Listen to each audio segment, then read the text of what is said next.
बुधवार के दिन अगर शंकर पर 1 लोटा पानी चढ़ाया जाता है तो जिन लड़कियों का विवाह नहीं हो रहा, जिन बच्चों का विवाह नहीं हो रहा, उन बच्चों के भी विवाह हो जाते हैं। हमारा कुंदकेश्वर महादेव का ही वर्णन किया गया। जिन बेटों की कोई 30 साल का हो गया, 35 साल का हो गया, 42 साल का हो गया, विवाह नहीं हो रहा, लड़की 35-36 साल की हो गई, 40 वर्ष की हो गई, 27 साल की हो गई, विवाह नहीं हो रहा, बहुत चिंता में हो, बहुत टेंशन में हो, तो शास्त्र कहता है, हमारा शिव महापुराण का कथा वर्णन करती है, हाथ में 2 लोटा जल,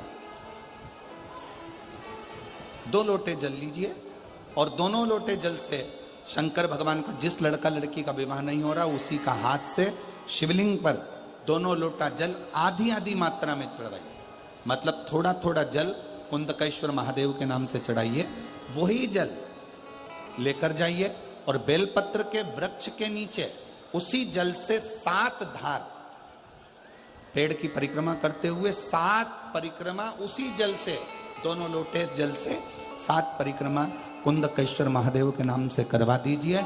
उसका विवाह होकर ही रहेगा, निश्चितता में विवाह।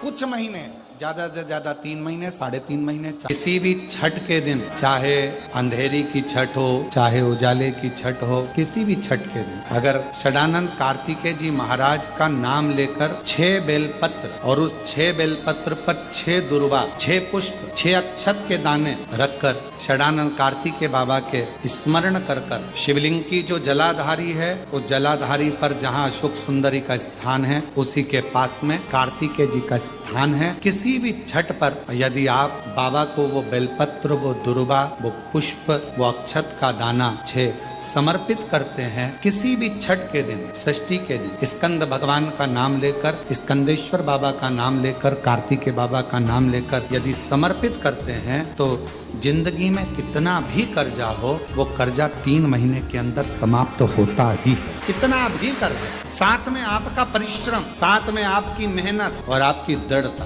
आती कि स्कंद भगवान के अगर केवल स्कंद पुराण को भी कोई जीव श्रवण कर लेता है तो मृत्यु, जीते जी भी उसके लिए मार्ग प्रशस्त होकर एक बार वो भगवान का दर्शन भले वो किसी रूप में करे, पर मरने से पहले उसको ऐसा महसूस होता है कि मैं वैकुंठ का दर्शन कर कर आया हूं।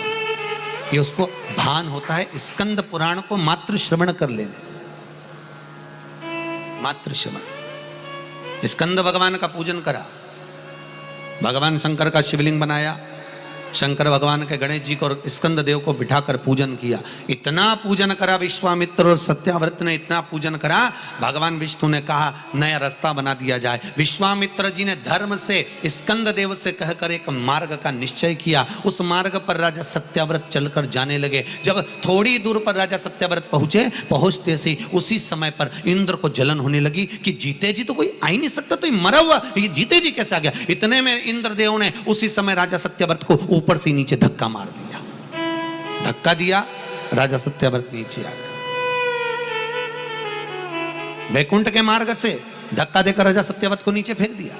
राजा सत्याव्रत ने विश्वामित्र जी से कहा मेरा तप, मेरी साधना और स्कंद देव ने मुझे मार्ग दिया, इसके बाद भी इसने नीचे क्यों फेंका, मैं नहीं जानता, पर तू चिंता मत कर। विश्वामित्र जी ने कहा फिर स्कंद देव की पूजन कर। महाराज, 1 बेलपत्री 1 तुलसी, 1 बेलपत्री 1 तुलसी, 1 बेलपत्री 1 तुलसी स्कंद देव को चढ़ाया गया। और जब बेलपत्र और तुलसा चढ़ाया गया, स्कंद देव प्रसन्न हो गए महाराज, और प्रसन्न होकर कहा, भगवान नारायण को याद किया। भगवान विष्णु ने कहा मांगिए क्या चाहिए। स्कंद देव ने कहा एक काम करो, वैकुंठ तो दुनिया जाती है, इनके लिए अलग वैकुंठ का निर्माण करा जाए, अलग से वैकुंठ बनाया जाए। वैकुंठ लोक और मृत्यु लोक के बीच में एक वैकुंठ बना दिया गया और उस वैकुंठ पर मार्ग प्रशस्त करा सत्याव्रत के लिए। जब राजा सत्याव्रत के लिए मार्ग प्रशस्त करा, तब भगवान विश्वामित्र को लगा कि वैकुंठ तो हवा में टंग रहा, कहीं वापिस सत्याव्रत ऊपर चढ़ा और नीचे गिर गया तो करा क्या जाए। तब भगवान विश्वामित्र जी ने उसी समय पर एक बड़ा सा खंबा ले जाकर उस वैकुंठ में लगाया। खंबे को लगाया, सत्याव्रत ऊपर गया, जाने के बाद जैसे सत्याव्रत ने प्रणाम करा, प्रणाम करते ही बैकुंठ का दर्शन करते ही एक अश्रु उस खंबे पर गिरा। उस खंबे पर गिरते ही वो अश्रु के खंबा स्पर्श होने से नारियल का वृक्ष प्रकट हो गया। भगवान उसी समय माता पार्वती ने कहा, स्कंददेव भले लोग गणेश जी का पूजन करे, प्रथम गिनती में गिने, पर तू हर कलश के ऊपर तू ही विराजमान मिलेगा। और स्कंददेव उस नारियल के रूप में विराजमान हो गए महाराज। उसके लिए बैकुंठ का रास्ता दूसरा बना दिया जाएगा और वो जीते जी बैकुंठ जीते जी। मेरा ये काम नहीं हो रहा, मेरे पास में इतना नहीं है, मेरा बहुत व्यापार कर रहे हैं पर आ ही नहीं रहा, धन कहीं से नहीं आ रहा, बहुत टेंशन में जीवन चल रहा। तब 7 बेलपत्र लेना है। कितनी बेलपत्र लेना है? 7 बेलपत्र में से सबसे पहली बेलपत्र, घर से जब चलो तो घर के पास में जो घर के अंदर रसोई घर में मटका होता है, क्या बोलते हैं यहाँ पर, हंडा, मटका, गगरा, घड़ा, जिसमें तुम पानी भरते हो, टंकी, बाल्टी, जो भी होता है रसोई घर में जो पानी भरते हो पीने के, हंडे में, बॉटल, उसमें टंकी में, जिसमें भी तुम भर के रखते हो, एक बेलपत्र उस हंडे के पास में, मटके के पास में वहां रखना है। घर से उसी मटके में से पानी लेना है, उसी हंडे में से एक लोटा जल लेना है, उसको लेकर जाना है। एक बेलपत्र वहां रख दी, बची कितनी? 6 बेलपत्र में से चलते चलते एक बेलपत्र पानी लेकर जब जाओ तब एक बेलपत्र बेलपत्री के वृक्ष के नीचे बेलपत्र चढ़ा के उस पर जल चढ़ा देना। 6ठी बेलपत्र, जल को पूरा मत चढ़ाना, जल लेकर चढ़ना। 5 नंबर की बेलपत्र नंदीश्वर के पास में, जिस नंदी का पांव ऊपर की ओर हो, एक पांव नीचे दबा रहता है, पांव ऊपर वाले पांव के पास में एक बेलपत्र रख देना। 5वें नंबर की बेलपत्र वहां रख दीजिए। 4थे नंबर की बेलपत्र अशोक सुंदरी वाली जगह, हमने कई बार आपको अशोक सुंदरी का स्थान बताया। ये जलाधारी, यहाँ जो बीच में से जल बहता है, बीच में एक मोटी लाइन होती है, अशोक सुंदरी। 4थे नंबर की बेलपत्र यहां रख दीजिए, थोड़ा सा जल समर्पित कर दीजिए। 3रे नंबर की बेलपत्र यहां बैठकर जल चढ़ा रहे हो तो यहां रखो, यहां बैठकर जल चढ़ा रहे हो तो यहां रखो, यहां बैठकर चढ़ा रहे हो तो यहां रखो। मतलब पार्वती जी का जो हस्तकमल है उस पर रखना है और उस पर जल चढ़ाना। 3रे नंबर में। 2रे नंबर की बेलपत्र शंकर भगवान का जो शिवलिंग है उसके ऊपर बेलपत्र को रखना है। बेलपत्र की जो डंडी है, आप बैठे हो वहां पत्ती का मुंह होना चाहिए, डंडी का मुंह तुम्हारे ठीक विपरीत। बेलपत्र यहां रखें। 2रे नंबर में जल चढ़ाएं। एक बेलपत्र जो 7वें नंबर की है, उस बेलपत्र को जो जलाधारी है, जल चढ़ाने वाली, उस जलाधारी का स्पर्श कराएं और उस बेलपत्र को वापस लेकर उसमें से थोड़ा सा जल उस जलाधारी में डाल दें। उस बेलपत्र को, जो 7वें नंबर की बेलपत्र है, उसका स्पर्श केवल जलाधारी को कर बाबा से विनती कर उस बेलपत्र को किसी भी दिन आप अपने घर में लाकर रख लो। 7 बेलपत्र का उपाय, 7 बेलपत्र का उपाय शिव जी का एक आनंद फल प्रदान करना। पहली परिंदे के पास, 2री बेलपत्र के वृक्ष के नीचे, 3री नंदी के यहाँ, 4थी अशोक सुंदरी के यहाँ, 5वीं पार्वती जी के यहाँ, 6ठी भगवान शंकर के ऊपर, 7वीं जलाधारी का स्पर्श कराकर वापस।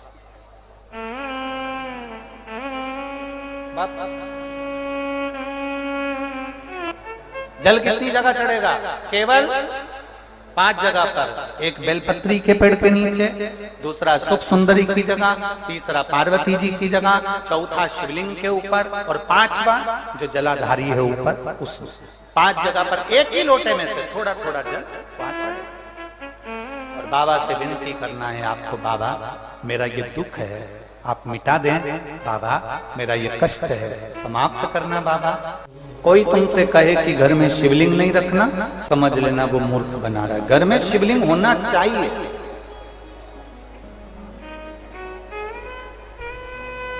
शंकर का शिवलिंग नहीं होता, वहां का जल, भोजन, अग्नि शुद्ध नहीं हो पाता,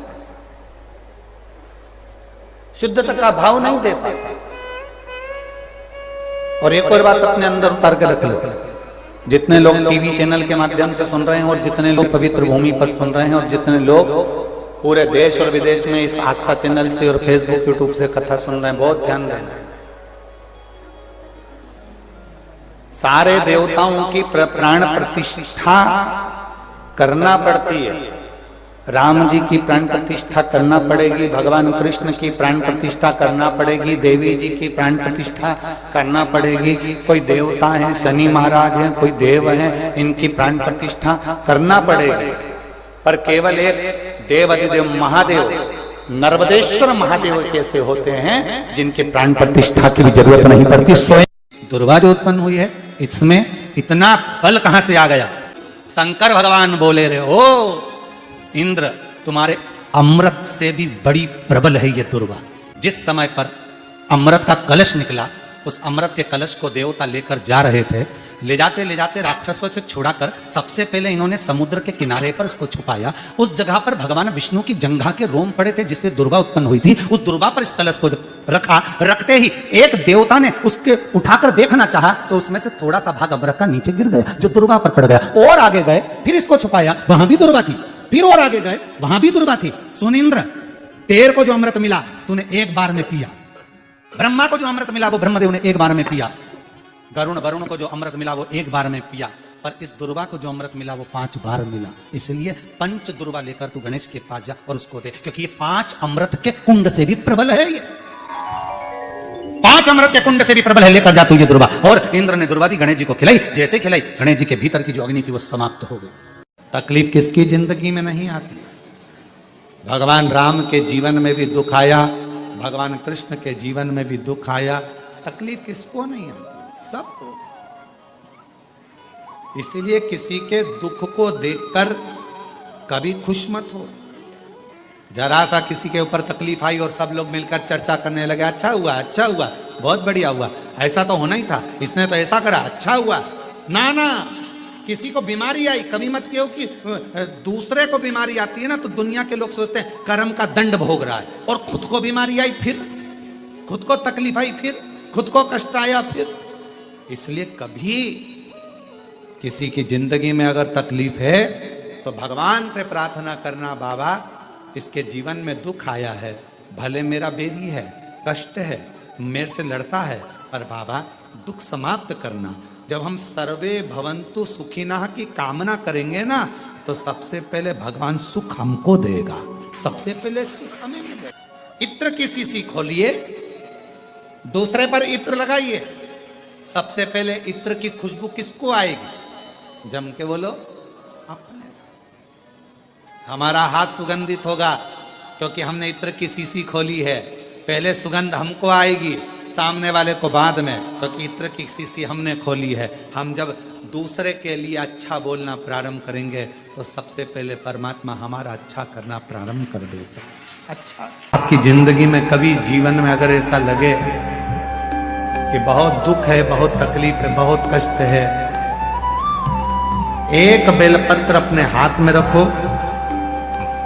उल्टे हाथ में, सीधे हाथ से उस बेलपत्र पर अपना हाथ रखिए, नंदीश्वर महादेव का स्मरण करिए, 7 बार श्री शिवाय नमस्तुभ्यम कहिए। फिर उस बेलपत्र को सीधे हाथ में रहकर, जो नंदी शिव जी के मंदिर में है, दोनों सींग है, उस सींग के ठीक पीछे नंदी का उभरा हुआ भाग है, उस भाग पर नंदीश्वर शिवलिंग का स्मरण कर कर बेलपत्र को चढ़ा दो। इस डंडी का भाग पूंछ की ओर होना चाहिए, पत्ते का भाग मुख की ओर हो, और उस बेलपत्र को बाबा के चढ़ाकर कितना भी दुख हो जिंदगी में, कितना भी कष्ट हो, नंदीश्वर महादेव का जब स्मरण आप करने लगते हो तो धीरे धीरे वो दुख कटना प्रारंभ हो जाता है। हमें कहे मेरे महादेव को छल प्रिय नहीं, मेरे महादेव को दिखावा प्रिय नहीं, मेरे महादेव को कुछ भी दिखावा नहीं चाहिए, कुछ नहीं, एकदम साधारण है मेरा महादेव। जितने मंदिर जाओगे उतने मंदिर में तो भोग लगेगा, 56 भोग लगेगा, पर मेरे महादेव को तो 56 भोग भी नहीं लगता, मेरे महादेव को 56 भोग की जरूरत भी नहीं पड़ती, वो तो अलमस्त रहता है। तुमने बेलपत्र दे दी, धतूरा दे दिया, जल चढ़ा दिया, उसके पास पहुंच गए, सुख पा गया।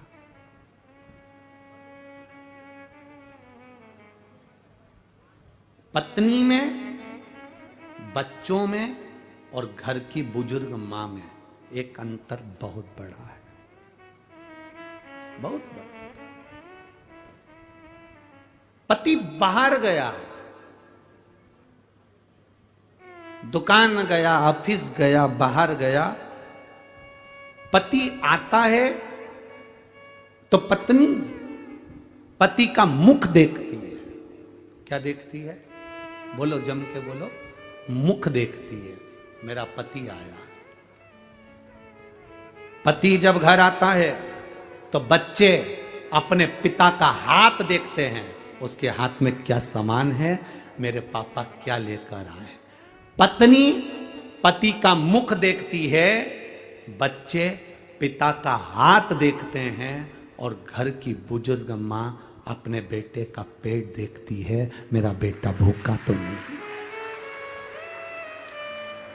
घर की बुजुर्ग मां पेट देखती है। हम दूसरे की बात नहीं कर सकते, पर मेरा महादेव, मेरा शिव, मेरा ओघड़ी, मेरा शंकर, जब तुम जल चढ़ाने जाते हो, जल चढ़ाते समय तुम्हारे हाथ को मेरा महादेव पहचान जाता है, कितनी दुखी है, क्या दुख है, क्या तकलीफ है।